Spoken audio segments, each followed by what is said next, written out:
Kita sudah sampai kepada Matius pasal 6 ayat 25 sampai 34. We have finished and covered Matthew chapter 6 verses 19 until 24. 25 sampai 34. Now we will be covering Matthew 6 verses 25 to 34. Saya akan bacakan. I will read for you. Karena itu aku berkata kepadamu, janganlah khawatir akan hidupmu, akan apa yang hendak kamu makan atau minum, dan janganlah khawatir pula akan tubuhmu, akan apa yang hendak kamu pakai. Bukankah hidup ini lebih penting daripada makanan, dan tubuh itu lebih penting daripada pakaian? Pandanglah burung-burung di langit yang tidak menabur dan tidak menuai dan tidak mengumpulkan bekal dalam lumbung, namun diberi makan oleh Bapamu yang di surga. Bukankah kamu jauh melebihi burung-burung itu? Siapakah di antara kamu yang karena kekhawatirannya dapat menambahkan sehasta saja pada jalan hidupnya? Dan mengapa kamu khawatir akan pakaian? Perhatikanlah bunga bakung di ladang yang tumbuh tanpa bekerja dan tanpa memintal. Namun aku berkata kepadamu, Salomo dalam segala kemegahannya pun tidak berpakaian seindah salah satu dari bunga itu. Jadi jika demikian, Allah mendandani rumput di ladang yang hari ini ada dan besok dibuang ke dalam api. Tidakkah ia akan terlebih lagi mendandani kamu, hai orang-orang yang kurang percaya? Sebab itu janganlah kamu khawatir dan berkata, apakah yang akan kami makan? Apa yang akan kami minum? Apa yang akan kami pakai? Semua itu dicari bangsa-bangsa yang tidak mengenal Allah. Akan tetapi Bapamu di surga tahu bahwa kamu memerlukan semuanya itu. Ayat 33 bersama-sama. Let us read verse 33 together. 2-3. Tetapi carilah dahulu kerajaan Allah dan kebenarannya, maka semuanya itu akan ditambahkan kepadamu. Sebab itu janganlah kamu khawatir akan hari besok. Karena hari besok mempunyai kesusahannya sendiri. Kesusahan sehari cukuplah untuk sehari. Mari kita berdoa. Let us pray. Kami sudah membuka firman-Mu dan hidupkanlah jiwa kami. We have opened up your word, Lord. Now please revive our souls. Kami sudah membuka firman-Mu dan kiranya kuduskan kami. We have opened up your word and we pray, sanctify us. Luruskan jalan kami. Straighten our path. Yang berliku-liku kiranya Engkau sendiri didik untuk berjalan lurus. May you see every bent that is in our hearts and straighten up our path that we may be disciplined to walk in your way. Ajar kami untuk hidup di dunia ini dengan prinsip-prinsip kerajaan-Mu. Teach us to live in this world with the kingdom principles. Kami mohon urapan daripada-Mu Bapa. So we ask of your anointing, Father. Kiranya kasihan Tuhan membuat kami mengerti isi hati-Mu, mengerti firman-Mu. May your mercy, O Lord, grant us understanding of your word, of Di your dalam heart. nama Tuhan Yesus Kristus kami berdoa. And in Jesus' name we pray this prayer. Amin. Amen. Matius pasal 5 sampai pasal 7 adalah bicara mengenai khotbah di bukit. Now the Gospel of Matthew chapters 5 to 7 speaks of the Sermon in the Mount. Sekali lagi khotbah di bukit adalah pengajaran yang diberikan oleh Yesus kepada murid-muridnya beberapa puluh atau ratus orang pada waktu itu. Now the Sermon in the Mount is a series of teaching that Jesus gives to his disciples, maybe numbering tens or hundreds at that time. Dan kalau saudara memperhatikan dengan baik-baik seluruh daripada khotbah di bukit ini, And if you consider very carefully every part of the Sermon on the Mount, inti daripada khotbah di bukit adalah the essence of the Sermon on the Mount is this. Kristus mau membentuk suatu kelompok umat kerajaannya di bumi ini. Christ is wanting to discipline and build up his people, his members on this world. Sekali lagi, Kristus mau membentuk sekelompok umat kerajaannya di bumi ini. Once again, Christ wants to build up and gather to himself a people of his own kingdom on earth. Umat yang ditebus oleh Dia. A people that is redeemed by him. Umat yang memiliki prinsip-prinsip hidup kerajaan surga. A people possessing the principles of the heavenly kingdom.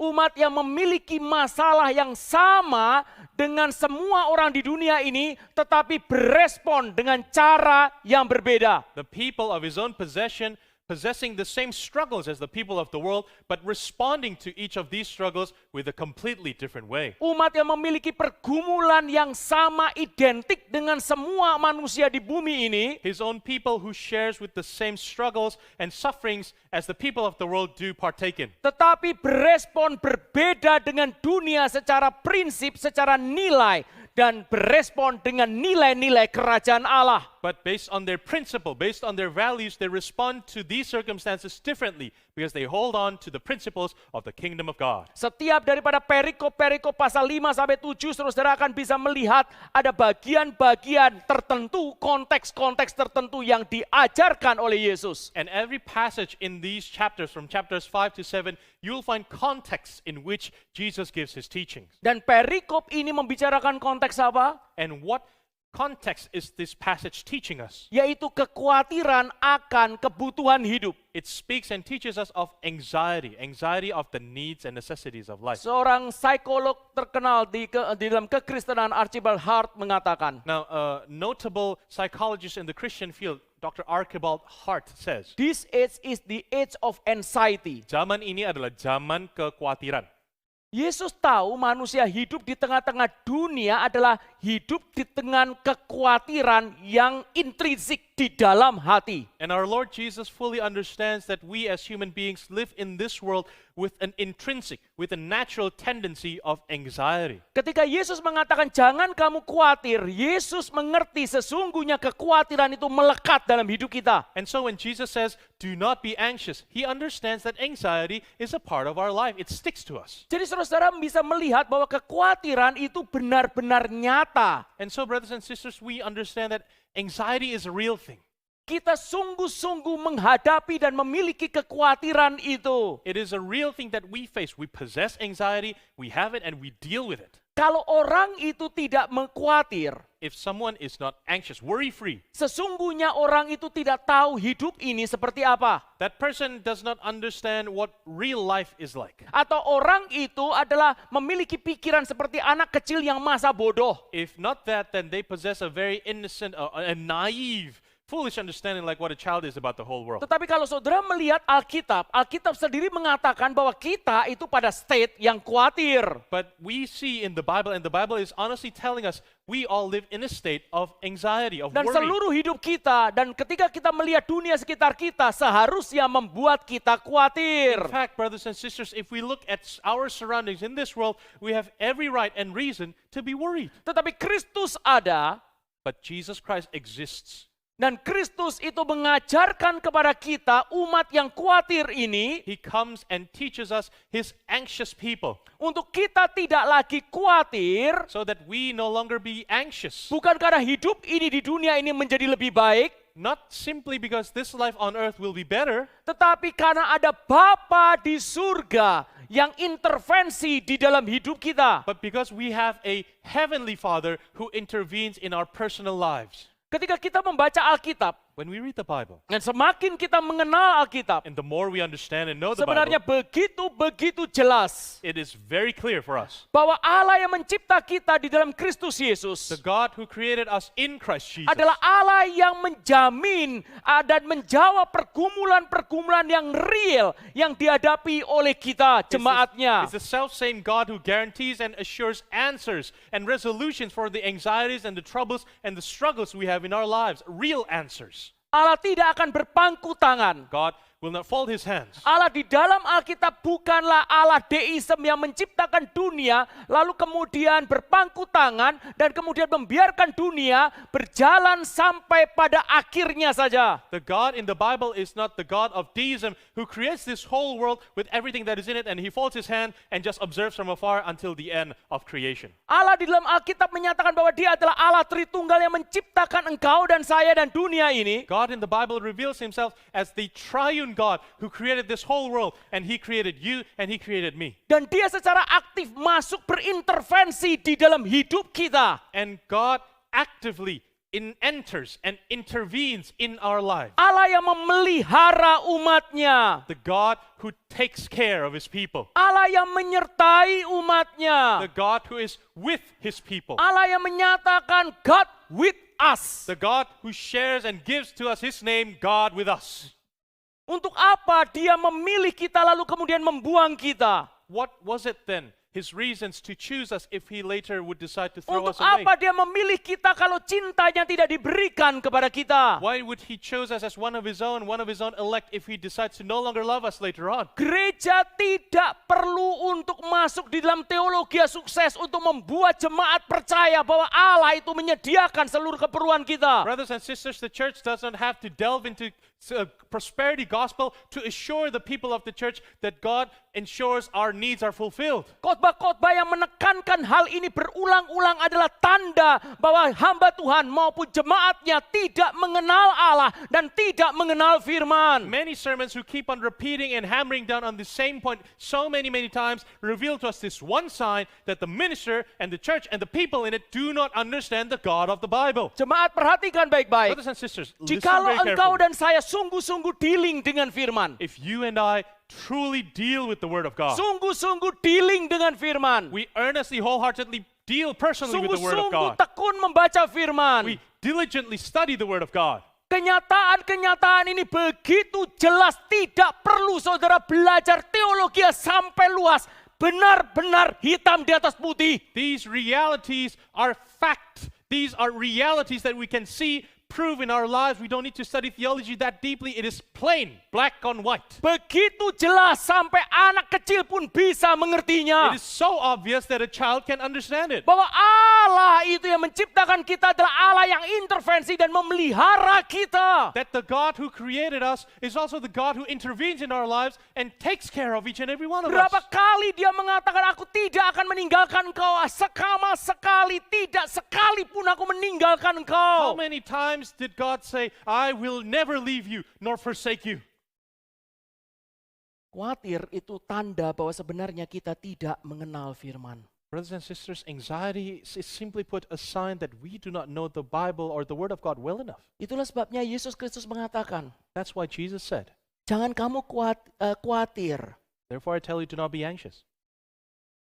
Apa yang harus kami makan? Apa harus kami minum? Apa yang harus kami pakai? About your life, about what you will eat or what you will drink. Semua itu dicari oleh bangsa-bangsa yang tidak mengenal Allah, Gentile yang kafir itu. For the Gentiles, people who do not know God, seek these things.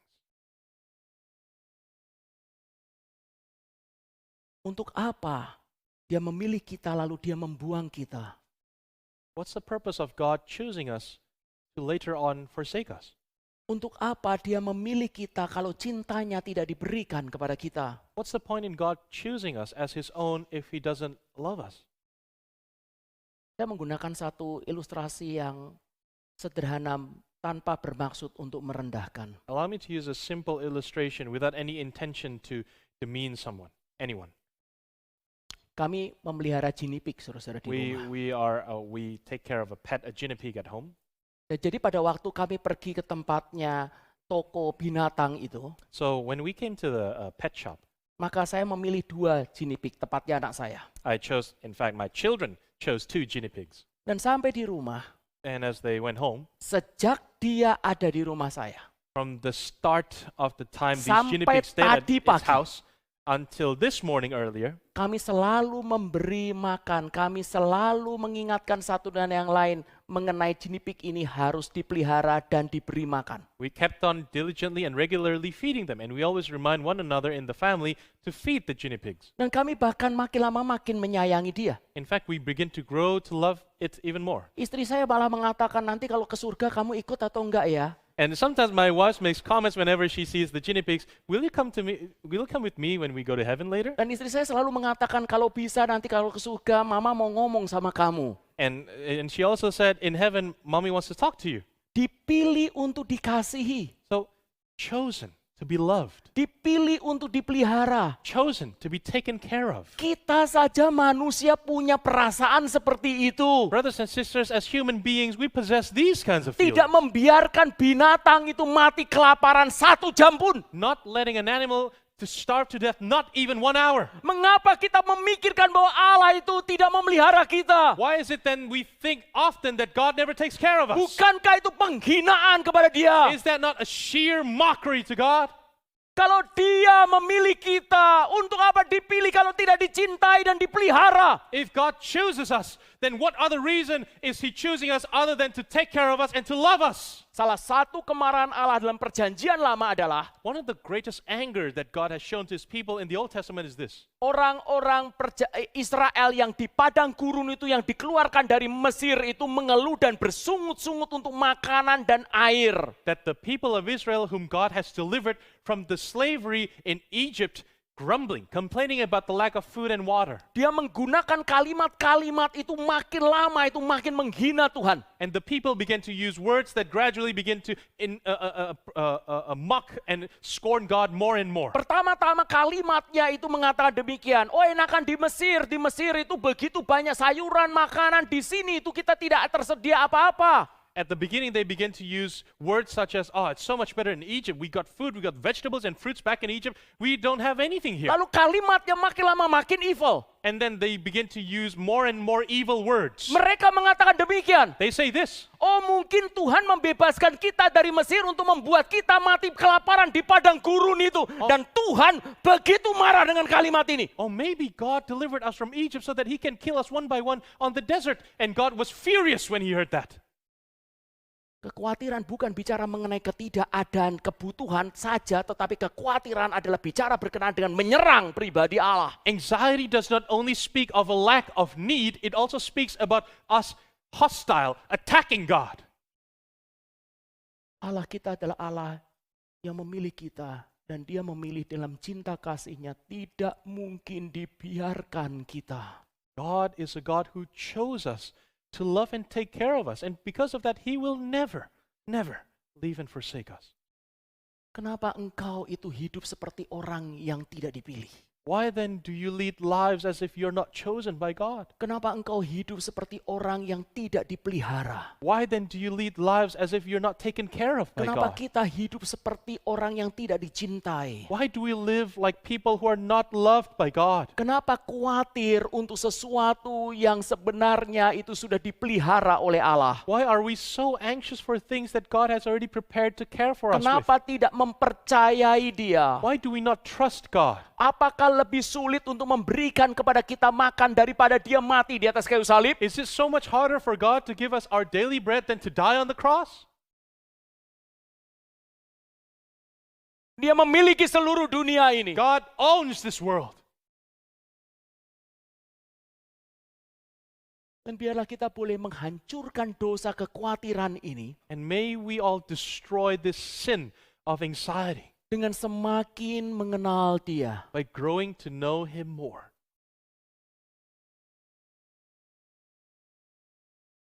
Orang Israel di Mesir kelihatan begitu enak tetapi dalam perbudakan. Now, the people of Israel might think it's so much better in Egypt, not realizing that they are under the chains of slavery. Dan Tuhan membebaskan mereka. And God delivered them out of slavery. Dan membawa ke tanah perjanjian sebelumnya melewati padang gurun. And God led them to the promised land, passing through the desert. Tuhan memberikan pemeliharaan. God gave His provision and care. Meskipun seakan-akan tidak begitu variasi makanannya dibandingkan dengan Mesir, Even though their daily bread is not as varied as it is with Egypt at tetapi that time. jelas terlihat pemeliharaan Allah. But God's care and provision is very clear. Saudara, dalam perjalanan hidup kita di dunia ini, Now, brothers and sisters, in our journey in life, mungkin saja hidup umat Tuhan lebih sulit dari sebelumnya. it may be the case that the life of God's children is more difficult than Mungkin before. saja sebelum kita menjadi Kristen, sebelum kita bersungguh-sungguh mengikuti Tuhan, hidup kita lebih mudah. It might be the case then before we are Christians, before we wholeheartedly commit to follow God, our lives are much more easier. Sebelum saudara menyerahkan seluruh hati saudara kepada Tuhan, hidup mungkin lebih mudah. Before you dedicate your whole heart to God, it may be the case that your life's much easier, better than before. Atau mungkin ada orang yang dipanggil menjadi hamba Tuhan, sebelum saudara berkomitmen menyerahkan hidup saudara menjadi hamba Tuhan, hidup mungkin akan lebih mudah. Or maybe for the brothers and sisters who have the ministerial calling before you're called to be a servant of the Lord, you might lead a better life than you were when you were called. Tetapi jangan pikir kembali lagi ke Mesir. But let us not think to go back to Egypt. Karena yang paling penting adalah bukan makanan atau minuman. Because the most important thing is not about our food, not about our drink, Tetapi yang paling penting adalah Tuhan itu ada atau tidak untuk memelihara kita. but the most important thing is whether God is there or not to take care of us. Kemarin di retreat remaja, Now, yes, some days ago on the teens retreat, kita bicara mengenai the devoted life. we talked about the devoted life. Dan di sesi awal saya bicara berkenaan dengan kudus. And in the very first session, I spoke about holiness. Kita tahu semua bahwa kata kudus itu memiliki 3 arti atau 3 jurusan yang berbeda. Now, we know that the word holy has 3 different meanings. Yang pertama adalah kudus itu artinya kalau diberikan kepada Tuhan adalah pada kelasnya tersendiri. First, if the word holy is attributed, is given to God, it means God is in his own class. Yang kedua, ketika bicara mengenai kudus itu adalah tidak ada kesalahan sama sekali. Dan ini adalah bicara mengenai etika atau moralitas. And if we speak of holy, we speak of blamelessness. We speak of ethics, morality, no sin, no wrongdoing. Dan yang ketiga adalah kita bicara mengenai kudus adalah bicara mengenai hati yang dimiliki, hidup yang dipisahkan dan didedikasikan untuk dimiliki oleh Allah saja. And thirdly, when we speak of holy, we speak of being set apart. Being set apart, our hearts set apart to follow God, ourselves being set apart to be his own possession. Jadi poin yang ketiga ini adalah bicara mengenai posisi hati. So this third point speaks of the position, the attitude of our heart. Saya mesti membereskan pengertian ini kepada anak-anak remaja. And I must make it clear of this understanding to Karena the bagi teens. anak-anak remaja juga sebagian daripada kita, Because for the teenagers and for some of us also, kita dibebankan dengan urusan agama do and don't. we are burdened with so many religious matters of do's and don'ts. Dan selalu ketika bicara mengenai agama, bicara mengenai kekudusan, itu kata yang menyerang kita. And every time we speak of religion, in particular when we speak of holiness, this is an offensive word for us. Karena kekudusan adalah bicara mengenai aku harus etikanya, moralnya itu bersih, tidak boleh ada kesalahan dalam hidupku. Because when we speak of holiness, we always think of, oh, that means in my ethics, in my morality, in my actions, I must not do anything wrong. I must not do anything sinful. I must be perfectly correct and right. Ya memang ada aspek itu nantinya, It is true that there is an aspect of that. tetapi kalau saudara pertamanya mengejar aspek itu, kita akan kecapean. But if we pursue that as our main priority, we will exhaust ourselves. Sesungguhnya kekudusan bukan bicara mengenai etika di luar terlebih dahulu, tetapi bicara mengenai hati ini dimiliki oleh siapa. Because when we speak of holiness, we does not speak of actions first, but first and foremost, we speak of who is the owner of our hearts. Hati ini dimiliki oleh siapa? Who is the owner of your heart? Bicara dulu mengenai hati. We must speak first of the heart's condition. Jangan bicara berkenaan dengan etika. Let us not first speak of ethics. Saya tanya kepada semua orang-orang di sini, Let me ask everyone sitting here, khususnya semua orang-orang muda. especially the young men and women. Daripada kita bicara berkali-kali mengenai pergi ke gereja atau tidak, komitmen atau tidak, saya mau tanya terlebih dahulu. Instead of speaking of commitment, going to church every week and doing this and that in ministry, let me ask you this. Bicara terbuka. Openly speaking and Bicara asking you, jujur. honestly to you, Saya tanya, I ask this. ya hatimu dimiliki siapa? Who is the owner of your heart?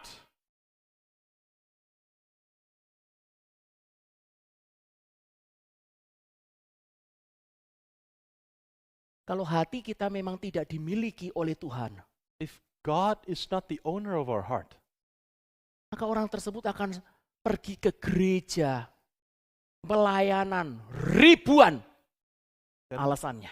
that person to be called to come to church, to be called to serve, will have thousands of excuses not to. Mau pakai alasan apapun saja. Any excuses, all is a fair go. Apalagi kalau sudah ada alasan dari pemerintah. Waduh, langsung dipegang lalu kemudian langsung dilakukan. Ini pemerintah yang bicara. Especially government reasonings. It's legal. It's perfectly right to say, oh, this is what the government says. Jujur, hatimu dimiliki siapa? Let us be honest with ourselves. Who is the owner of our heart?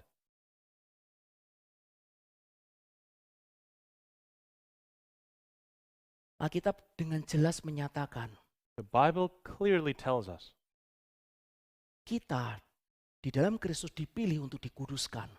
in Christ we are set apart to be sanctified, to be made holy. Kita dipilih, dipisahkan untuk dikasihi, untuk dimiliki oleh Allah. We are set apart to be loved, to be a people of God's own possession. Dengan bahasa yang lain, In other words, perhatikan baik-baik. listen very carefully.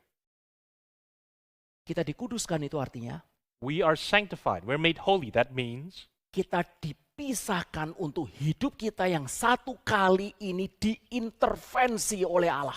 we are set apart in order that this one life that we live is a life with the intervention of God in it.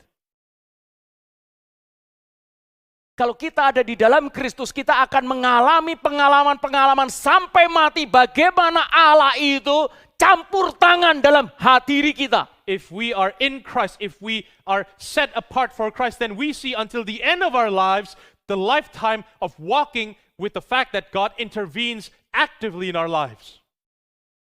Saudara, kalau sekarang ini zaman di mana apalagi orang barat selalu akan bicara privacy. Now, brothers and sisters, especially when we talk of Western civilization, nowadays we talk of privacy. Privacy. Oh, bagian ini you boleh masuk sampai di sini, you enggak boleh masuk lagi ya.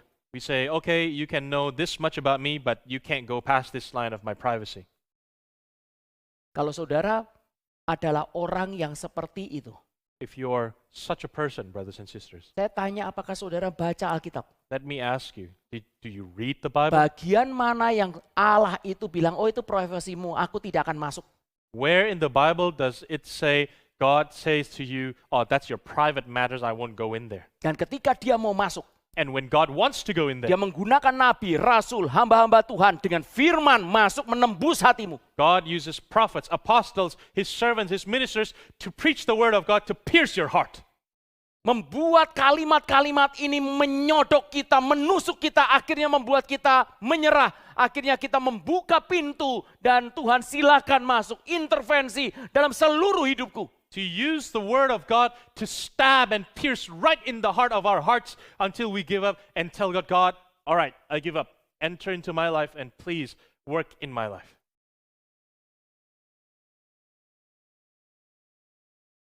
Kita dipilih untuk dikuduskan. We are set apart to be made holy. Kita dipilih untuk dikasihi. We are set apart to be loved. Kita dimiliki oleh Allah untuk dipisahkan, untuk dia bisa berintervensi di dalam hidup kita. We are set apart to be owned by God in order that He can intervene actively in our lives. Dan kita dipisahkan untuk dipakai bagi kemuliaannya. And we are set apart to be used for the glory of God. Biarlah kita boleh mengingat pada pagi hari ini. May we remember this day, this morning. Allah kita berbeda dengan semua konsep Allah di dunia ini. Our God is completely different from all other gods and all other concepts of God in this world. Allah memelihara kita bukan karena dia berkuasa saja, tetapi karena hatinya ditujukan, matanya diperlihatkan kepada kita. God takes care of us not because He's almighty only, but because He decides to set His eyes to pay attention to each and every one of us. Di dalam Kristus dia memilih kita, dan di dalam Kristus dia memelihara dan mengasihi dan berintervensi di dalam hidup kita. In Christ, God chose us, and in Christ, God intervenes and works out our lives, Termasuk hal-hal seluruh kebutuhan kita. including our necessities, our daily needs. Saya khotbah sampai di sini terlebih dahulu. Minggu depan kita akan lanjutkan masuk lebih dalam lagi. I will stop preaching here. Next week, we will continue to go in deeper for this. Mari kita berdoa. Let us unite in prayer.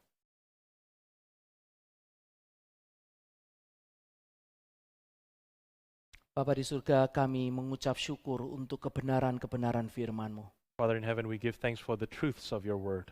Di tengah-tengah hidup yang khawatir besar ini, In the midst of our very, very anxious and worryful lives, Lord, Engkau memberikan kepada kami firman yang pasti.